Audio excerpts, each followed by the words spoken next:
Hello मेरे दोस्तों, शिक्षा शिविर में आप सभी को हार्दिक अभिनंदन है। जैसा कि मैं आपसे वचनबद्धता के साथ मैंने बताया था कि मैं अपने नए बैच अधिगम बैच में आपके सामने हाजिर रहूँगा।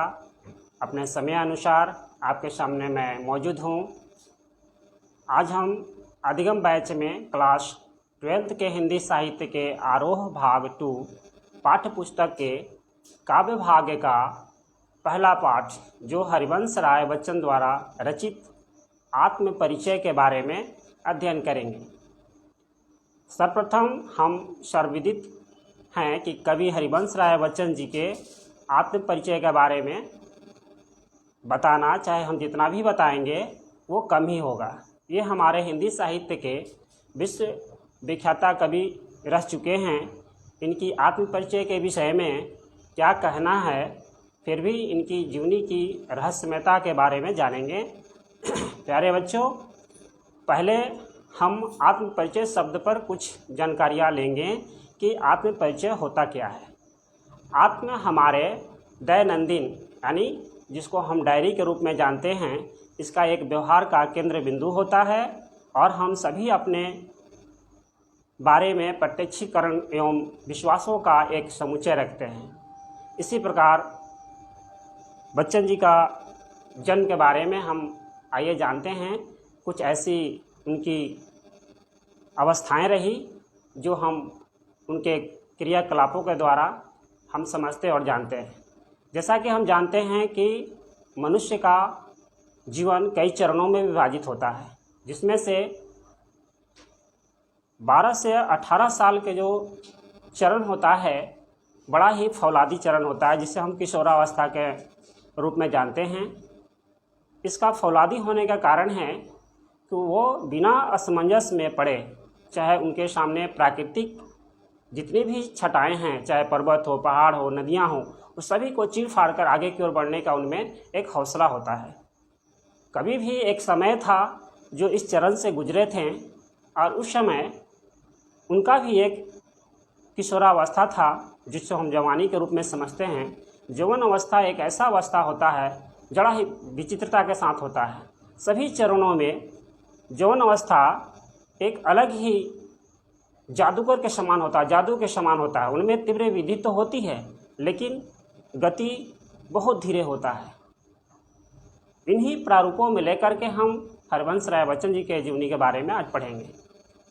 सबसे पहले ये जानेंगे कि बोर्ड जो है, चाहे वो सीबीएसई बोर्ड हो, जैक बोर्ड हो, हमारे इस पाठ के अंतर्गत कुछ ऐसे पाठ हैं जो हटा दिए हैं, लेकिन कुछ ऐसे पाठ हैं जो जैक में पढ़ना है, सीबीएसई में नहीं पढ़ना है।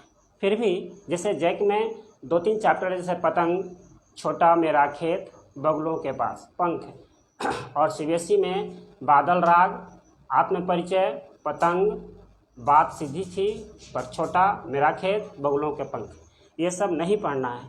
लेकिन कुछ ऐसे चैप्टर हैं जो अगर जैक में नहीं पढ़ना है और सीबीएसई में पढ़ना है, या सीबीएसई में पढ़ना है जैक में नहीं पढ़ना है, तो कुछ कुछ चैप्टरों को मैं आपके सामने वर्णित करूंगा जो भली भांति आप समझ करके उसमें ज्ञान अर्जन प्राप्त करेंगे। आइए अब हम देखते हैं हरिवंश राय बच्चन जी का जीवनी। बालपन पहले देखेंगे कि उनका बचपन में और उनका शिक्षा दीक्षा कैसे हुआ है। तो हमारे बच्चन जी एक छायावादी कवि हैं। इनकी बचपन की शुरुआत या शुरुआती जीवन इलाहाबाद शहर से सटे प्रतापगढ़ जिले के छोटे से गांव बापूपट्टी में बीता था। वह एक कायस्थ परिवार से थे। उनके माता पिता का नाम प्रताप नारायण श्रीवास्तव और सरस्वती देवी था। छोटी आयु में ही उन्होंने बच्चन नाम से पुकारा जाता था। जब वो छोटे से थे तो उनको बच्चन नाम से उनके माँ बाप पुकारा करते थे, जिसका अर्थ होता है बच्चा, जिस कारण आगे चलकर उनका एक सरनेम बन चुका जो बच्चन के नाम से प्रसिद्ध है। और हकीकत में उनका सरनेम था श्रीवास्तव। उन्होंने अपनी प्राथमिक शिक्षा जिला परिषद प्राथमिक स्कूल से संपन्न की थी। उसके बाद वह कायस्थ पाठशाला से आगे का अध्ययन करने के लिए जुड़े, जहां उन्होंने अपनी खानदानी परंपरा आगे बढ़ाते हुए उर्दू का अभ्यास किया। उसके बाद उन्होंने प्रयाग विश्वविद्यालय में एमए की पढ़ाई की। आगे चलकर फिर उन्होंने W.B. येट्स नाम के प्रसिद्ध अंग्रेजी कवि की रचनाओं पर शोध करते हुए अपना PhD का अभ्यास कैम्ब्रिज विश्वविद्यालय से पूर्ण किया। W.B. येट्स पर API थीसिस पूरी करने के दौरान उन्होंने पहली बार श्रीवास्तव की जगह बच्चन सरनेम का प्रयोग किया था। अब आते हैं, जैसे जैसे इनकी किशोरावस्था में वृद्धि हुई, विकास हुई, तो जब वो उनकी शादी का समय हुआ, तो जब वो 19 साल के थे, तो दुर्भाग्य की बात है कि दीर्घकाल तक जीवंत नहीं रह सके। उनका पहला शादी श्यामा देवी से हुई, जो 24 वर्ष की उम्र में उनको टीबी से यानी टीबी रोग से ग्रसित होने के कारण वो 1936 में उनकी अकाल मृत्यु हो गई। इसके बाद कुछ दिनों तक समय की धारा आगे बढ़ी, 5 साल यूँ ही बीत गए। 1941 में बच्चन जी का एक दूसरा विवाह हुआ, जो उनकी दूसरी पत्नी का नाम था तेजी बच्चन, और उन दोनों की 2 संतान हुई। इन दोनों के 2 पुत्रों में, जैसा कि बच्चा तक जानता है कि एक बॉलीवुड सुपरस्टार अमिताभ बच्चन जो अदाकार हैं, और दूसरे पुत्र का नाम है अजिताभ, जो उनके छोटे बेटे थे, जो एक बिजनेसमैन बने। तेजी बच्चन भारत की पूर्व प्रधानमंत्री श्री इंदिरा गांधी के बेहद करीबी दोस्त मानी जाती थी। हरिवंश राय और तेजी बच्चन के बड़े पुत्र अमिताभ जब कुली फिल्म की शूटिंग में घायल हुए, तब राजीव गांधी अमेरिका से और इंदिरा गांधी दिल्ली से उन्हें देखने आ पहुंचे थे। इसी बात से बच्चन परिवार और गांधी परिवार के गहरे रिश्ते का लगाव बना रहा। इस तरह से पति की मृत्यु के महज 5 वर्ष बाद ही 2007 में तेजी बच्चन का भी स्वर्गवास हो गया। मृत्यु के समय उनकी आयु 93 वर्ष थी। इनकी कुछ ऐसी प्रमुख रचनाएं हैं, जिसमें से सबसे प्रसिद्ध रचनाएं कोशिश करने वालों को कभी हार नहीं होती के नाम से जानते हैं। जैसा कि लहरों से डरकर नौका कभी पार नहीं होती, कोशिश करने वालों की कभी हार नहीं होती। बड़ा ही मनमाहट शब्दों के द्वारा ये अपना कविता में अपने पाठ को आगे बढ़ाते रहते हैं। नन्ही चींटी के माध्यम से, यानी कहने का तात्पर्य है कि इनकी जो कविताएं की शब्द में जो रचना रची जाती है, बड़ा ही स्पर्शमयी होती है। इनकी दूसरी पंक्तियों में बताया गया है कि नन्ही चींटी जब दाना लेकर चलती है, चढ़ती दीवारों पर 100 बार फिसलती है। मन का विश्वास रगों में साहस भरते जाता है, चढ़कर गिरना गिरकर चढ़ना न अखरता है। आखिर उसकी मेहनत बेकार नहीं होती, कोशिश करने वालों की कभी हार नहीं होती। ये इनका सबसे जीवन का फेमस कविता है। अब जो है हरिवंश राय बच्चन जी यानी तेजी बच्चन और उनके जो पुत्र अमिताभ के संबंध में कुछ संबंधित हम जानेंगे समझेंगे कि उन्होंने जब इनके अपने बेटे का फिल्माइन की ओर झुकाव देखते हुए तेजी बच्चन चाहती थी कि उनका पुत्र उसी क्षेत्र में अपना भविष्य बनाए। अमिताभ बच्चन का जो जीवन की जो प्रेरणाएं थी, उनका ज़्यादा झुकाव था फिल्मों की तरह, इसलिए अमिताभ बच्चन के करियर चुनाव में उनका भी आंशिक हाथ रहा था। बेटे अमिताभ के फिल्मी करियर की गाड़ी पटरी पर चढ़ते ही उनका नाम उस वक्त की प्रसिद्ध अभिनेत्री जया बहादुर से जुड़ने लगा। तब पिता हरिवंश राय बच्चन ने तुरंत हस्तक्षेप किया और अमित जी और जया को विवाह कर लेने की सलाह दी। आज बच्चन जी के स्वर्गवास को करीब 15 वर्ष बीत चुके हैं, फिर भी अमित जी कहते हैं कि उनको ऐसा अफसोस होता है कि काश बाबूजी के साथ कुछ और वक्त बिताने का मौका मिलता तो हमारा जीवन और कुछ और लक्ष्य की ओर जाता। बच्चन जी की जो सर्वथा हिंदी भाषा की विशेष महत्व और सम्मान देते थे और अपनी मातृभाषा का प्रसार भी करते थे। उन्हें प्रसिद्ध लेख ओथेलो, श्रीमद् भागवत गीता, मैकबेथ और शेक्सपियर के सटीक हिंदी अनुवाद के लिए याद किया जाता है। 20वीं सदी के नवीनतम और सुप्रसिद्ध कवि होने के खिताब भी दिया गया था उनको। इनके अलावा वह एक ज्ञानवान विचारक और लेखक भी थे।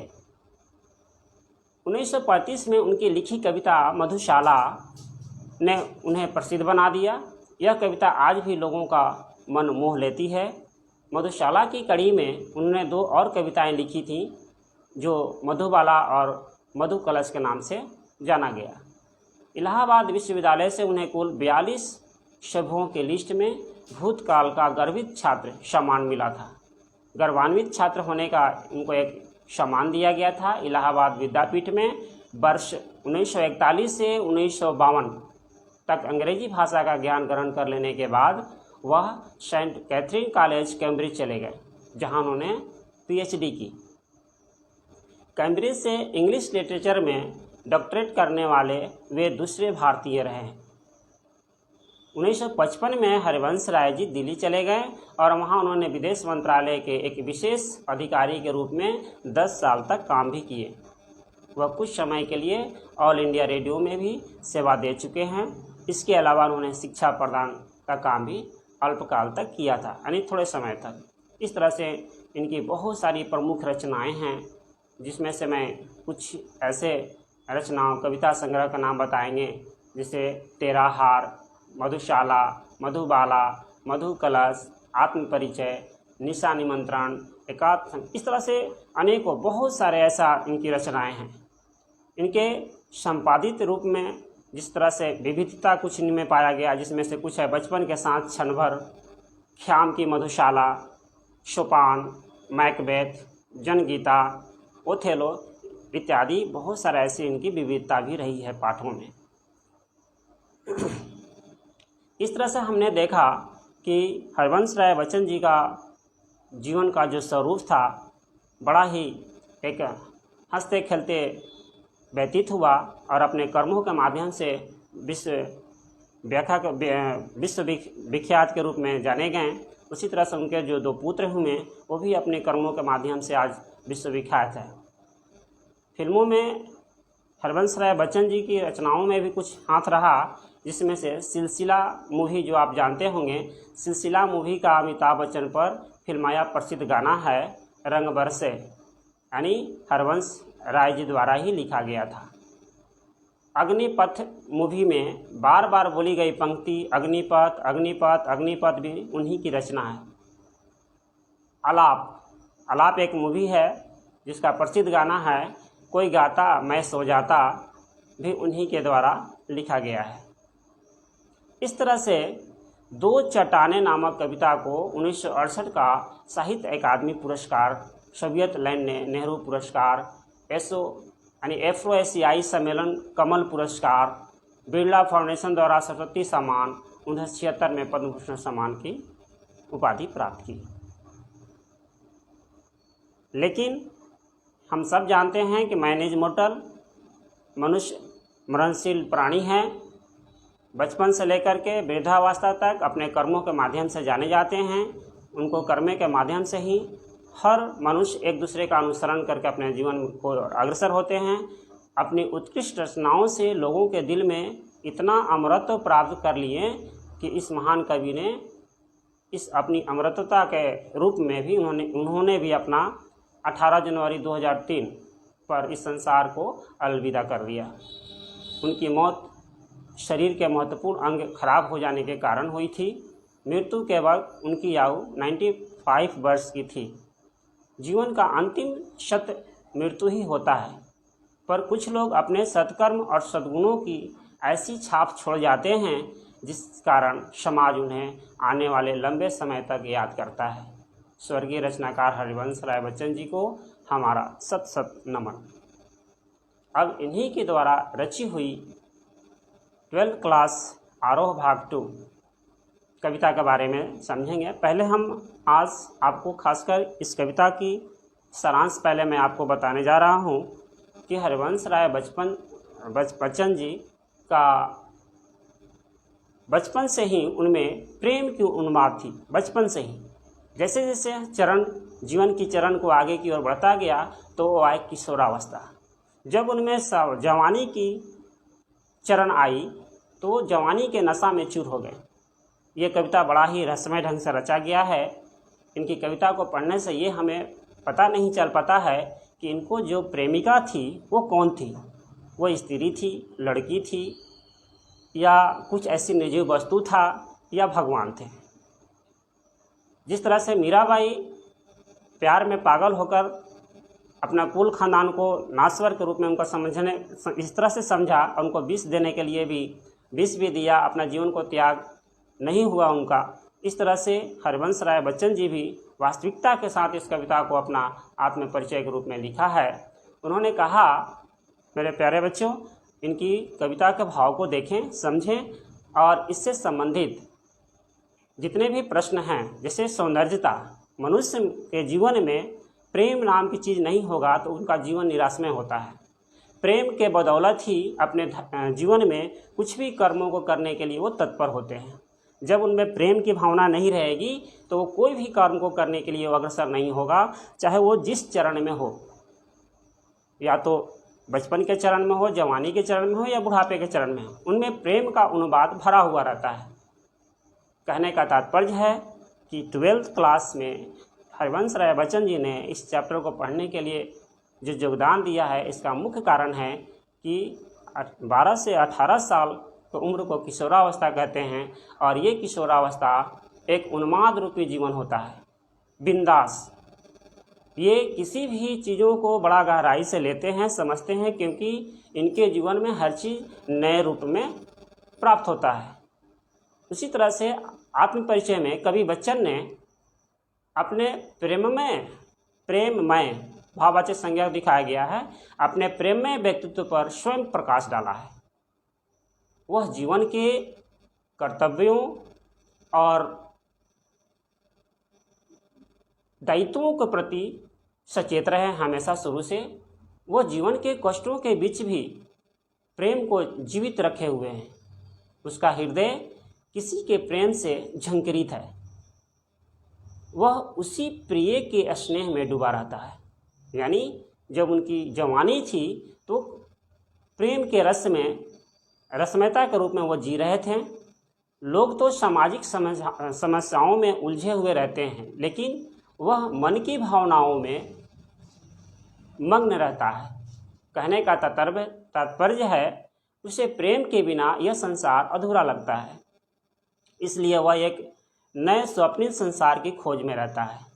कवि अपने हृदय को प्रेम की अग्नि से प्रदीप्त रखता है। वह उसी आँच के सहारे जीवन के सुख दुख सहता है। जब प्रेम की उन्माद नहीं रहेगी तो अपने जीवन का सुख और दुख दोनों में किसी का भी वो आनंद नहीं ले सकेंगे।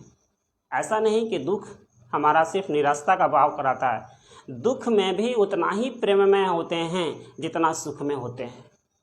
कहीं सुखमय प्रेम से ज़्यादा दुखमय प्रेम को ज़्यादा आनंदित होते हैं। कारण ये आशा होता है कि आज दुख के साथ हम प्रेममय हुए तो कल आने वाले समय में सुख के साथ भी प्रेममय होंगे। वो दुख झेलता है उस सुख की प्रेम के कारण। अगर उनमें प्रेम की उन्मादता नहीं रहेगा तो इतना जीवन में कष्ट को वो सहन नहीं कर पाएगा, चाहे जो कोई भी प्राणी हो। उस तरह से बच्चन जी वो उसी आँच के सहारे जीवन के सुख दुख को सहता है। वो कहते हैं उसके मन में जीवन का नशा है, जवानी का नशा है। नशे में वियोग और निराशा भी खीर आती है। इस कारण उसका मन रोता है, किंतु होठों पर फिर भी हंसी खेलती है। वह प्रेम भरी यादों को अपनी पूंजी मानता है। ये अवस्था ऐसा है कि जितना भी परेशानियां आती हैं वो झेलने के लिए तैयार होता है, लेकिन प्रेम को मुख्य पूंजी मान करके अपने जीवन को अग्रसर करता है। कहता है, कवि कहते हैं, कवि जो हमारा हरिवंश राय बच्चन जी हैं, वो दुनियादारी और स्वार्थ के लिए जीने वालों को नादान कहता है। वह स्वयं ऐसे संसारी ज्ञान को भूलना चाहता है, वह भावनाओं के संसार में जीना चाहता है। इसलिए वह भावना और कल्पना के सहारे रोज नई दुनिया बनाता है। कहने का तात्पर्य यह हुआ कि उसमें दोष पाए जाने पर वह स्वयं ही उसे मिटा डालता है। वह संसारिक वैभव वाली दुनिया को ठोकर मार देता है। कवि को अपने रुदन में भी संगीत सुनाई पड़ता है, इतना वो प्रेम में डूबे हुए हैं। उसकी कोमल वाणी में विद्रोह की आग है। उसका प्रेम चाहे खंडहर जैसा टूटा फूटा ही क्यों न हो, फिर भी वह उसके लिए राजाओं के महलों से भी अधिक महत्वपूर्ण समझता है। कवि का रुदन ही उसकी कविता में छंद बनकर फूटा है। वह सचमुच एक दीवाना है। उनके गीतों में मादकता है।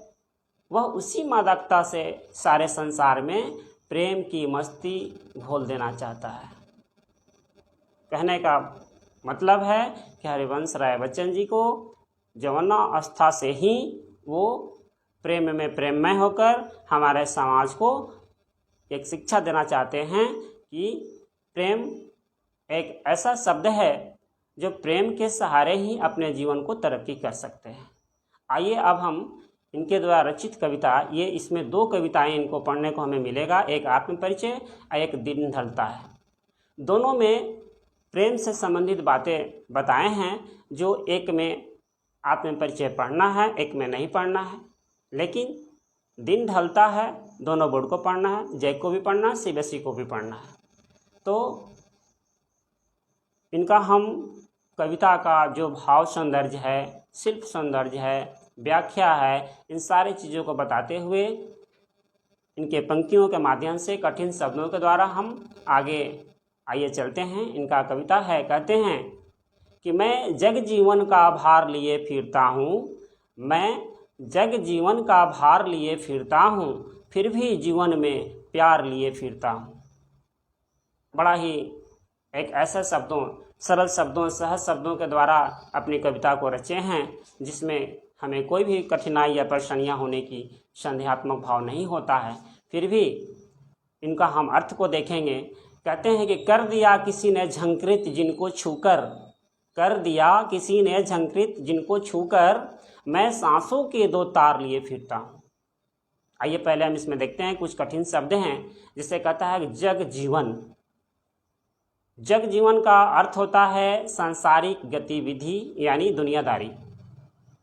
झंकृत, झंकृत एक ऐसा शब्द है जो झंकार उत्पन्न करता है। वो झंकार किसी भी चीज़ का हो सकता है, लेकिन कुछ ऐसे झंकार होते हैं जो हम स्वयं में झंकृत होते हैं, पता भी नहीं चलता है। जैसे झंकृत, खासकर इसका अर्थ होता है तारों को बजाकर स्वर निकालना।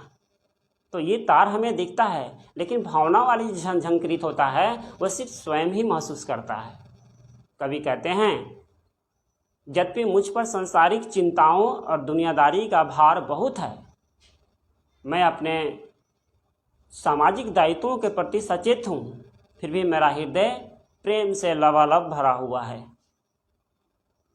मुझे मेरे किसी प्रिय ने प्रेम किया, मेरी सांसों के तार उस प्रेम की छुअन से संगीत की तरह बज उठे हैं।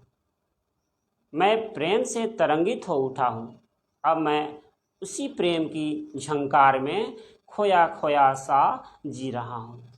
इस तरह से उनमें प्यार भरी भावनाएं पैदा हुआ है, उनको किसी से प्रेम हो गया है, और इस तरह से प्रेम हुआ है कि प्रेम का दुख सुख क्या होता है बच्चा बच्चा तक समझते हैं। अब आइए हम समझते हैं जो मैंने इनका अर्थ बताया। आपका बोर्ड में इस तरह से प्रश्न पूछ सकते हैं कि जो मैंने उपरोक्त पद्यांश है, उस पद्यांश के कवि तथा कविता का नाम लिखें। अगर आप हमारे साथ जुड़े हुए हैं तो आप मेरे कमेंट बॉक्स में आकर के बता सकते हैं कि इस कविता के कवि और कविता का नाम क्या है। उसी तरह से इसमें से अगर प्रश्न निकालता है कि जग जीवन के भार से कवि का क्या आशय है, तो कवि के लिए जग जीवन का भार का आशय यह है कि सांसारिक रिश्ते नातों और दायित्वों को निभाने की जिम्मेदारी जिन्हें न चाहते हुए भी निभाना पड़ता है, इसको हम कहते हैं जग जीवन का भार। इसी तरह से इस कविता में एक शब्द दिया गया फिर भी के द्वारा कवि क्या कहना चाहता है, यानी फिर भी द्वारा कवि कहना चाहता है कि सांसारिक रिश्ते नातों और दायित्वों का बोझ बहुत बड़ा और उबाऊ होता है। उन्हें पूरा करते करते प्रायः व्यक्ति प्रेम शून्य हो जाता है, फिर भी कवि में प्रेम करने की इच्छा मौजूद है। क्वेश्चन कहता है कि कवि की मनोदशा पर एक टिप्पणी लिखें, नोट्स छोटा सा बताना है कि कवि क्या ये रचना जो रचे हैं इनका मनोदशा क्या है। तो इस स्थिति में इसका हम उत्तर, भले ही अर्थ को समझ लिए, अर्थ समझ लिए तो आंसर हम अपनी भाषा में आसानी से दे सकते हैं। कवि का मनोदशा बताता है इसमें, कवि किसी के प्रेम से झंकृत है, उसकी सांसों में उसका प्रिय ही बसा हुआ है। जितना बार सांस लेता छोड़ता है, प्रिय के नाम से ही छोड़ता और लेता है, तो उनके हर सांसों में प्रिय बसा हुआ है, वह उसे अपना प्रेम देना चाहता है। यद्यपि सांसारिक बाधाओं के चलते वह प्रेम दे नहीं पाता, फिर भी उसकी कामना यही रहती है कि वह किसी प्रकार अपने प्रिय को प्रेम प्रदान कर सके। उसका यही मनोदशा था, यानी अपना सर्वस्व लुटाना चाहता था, अपने प्रेमिका को देना चाहता था, लेकिन कुछ सांसारिक दायित्व होने के कारण वो दे नहीं पाता था। उसी तरह से इसमें एक शब्द है यहाँ, किसी ने किस ओर संकेत किया है। किसी ने एक शब्द है जो किसकी ओर संकेत किया है, तो यहाँ जो किसी ने जो शब्द दिया है उसके प्रिय का प्रतीक है। यह प्रिय प्रेमिका हो सकती है, कोई मित्र हो सकता है, या परमात्मा हो सकते हैं। कवि क्या चाहता है, वह किस लिए अधीर है। कवि चाहता है कि वह अपने प्रिय के प्रति प्रेम व्यक्त करे, उसे अपना स्नेह दें। वह अपने जीवन में प्रेम की ललक लिए घूम रहा है, इसलिए वो अधीर है। तो मेरे प्यारे बच्चों, आपने देखा एक पैराग्राफ का मैंने कठिन शब्द, उनके अर्थ और उनसे संबंधित जो क्वेश्चन राइज होगा मैंने आपको आपके सामने रखा, और मैं आशा करता हूँ कि आप भली भांति समझ गए होंगे। इसी तरह इनके बहुत सारे ऐसे अभी काव्यांश बाकी हैं जो हमें पढ़ाना है। मैं इसी तरह से रोज़ आपके सामने आकर के मैं अपना जितो परिश्रम के साथ मैं कोशिश करूँगा कि आपको भली भांति एक एक शब्दों के माध्यम से आपकी भावना को झंकृत कर दें। अगर इससे संबंधित आपको कहीं भी संदेह प्रकट हो, आप हमें कभी भी किसी भी समय हमारे कमेंट बॉक्स के माध्यम से हमें आप पूछ सकते हैं। बाकी जितनी भी इनकी आत्म परिचय की जो काव्यांश बचा हुआ है नेक्स्ट क्लास में, अगर आप हमारे इस भावना से, कवि की भावना से, इनकी कविता के माध्यम से बताए हुए हमारी इस वाणी से अगर आप लाभान्वित हों तो आपसे आग्रह है छोटी सी, कृपया सब्सक्राइब करें, शेयर करें और लाइक करें, ताकि मैं और प्रोत्साहित होकर अपनी भूमिका को आपके सामने अच्छा से पेश कर सकूं। धन्यवाद।